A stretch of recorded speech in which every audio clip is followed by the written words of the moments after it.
Hi everyone. Friends, मैं हूं अमित और आप देख रहे हैं एक्सपर्ट इन्फोमीडिया।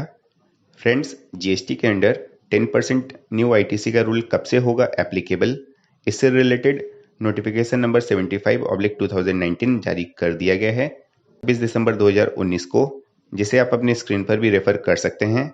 फ्रेंड्स, हम आपको यहाँ पर बताना चाहते हैं कि एट प्रेजेंट 10 अक्टूबर 2019 से लेकर 31 दिसंबर 2019 तक के टैक्स पीरियड के लिए फाइल किए जाने वाले जीएसटी 3B की फाइलिंग के दौरान हमें जो आईटीसी का कैलकुलेशन करना होता है, तो उसमें ऐसे इनवॉइसेस या फिर डेबिट नोट्स जिनकी डिटेल हमारे सप्लायर की तरफ से उनके जीएसटी 1 के फाइलिंग के थ्रू फाइल करके अगर हमारे जीएसटी 2A में शो नहीं होती है, तो ऐसे में हम उन इनवॉइसेस या फिर डेबिट नोट्स के अगेंस्ट में केवल 20% का ही इनपुट टैक्स क्रेडिट क्लेम कर सकते हैं और ये 20% का इनपुट टैक्स क्रेडिट का कैलकुलेशन हमें करना पड़ता है ऐसे आईटीसी के अगेंस्ट में जिनकी डिटेल हमें जीएसटी 2A में शो हो रही है।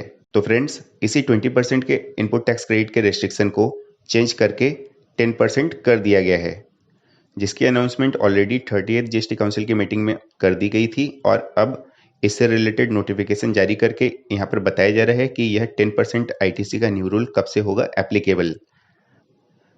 तो जैसे कि आप अपने स्क्रीन पर देख सकते हैं, आईटीसी 10% का जो न्यू रूल है वह एप्लीकेबल होगा 1 जनवरी 2020 से, यानी कि जनवरी 2020 का फर्स्ट टैक्स पीरियड रहेगा, जिसके लिए आप अपने जीएसटी 3B के फाइलिंग के दौरान 10% के इनपुट टैक्स क्रेडिट रिस्ट्रिक्शन को कंसीडर करते हुए अपने आईटीसी का कैलकुलेशन करेंगे।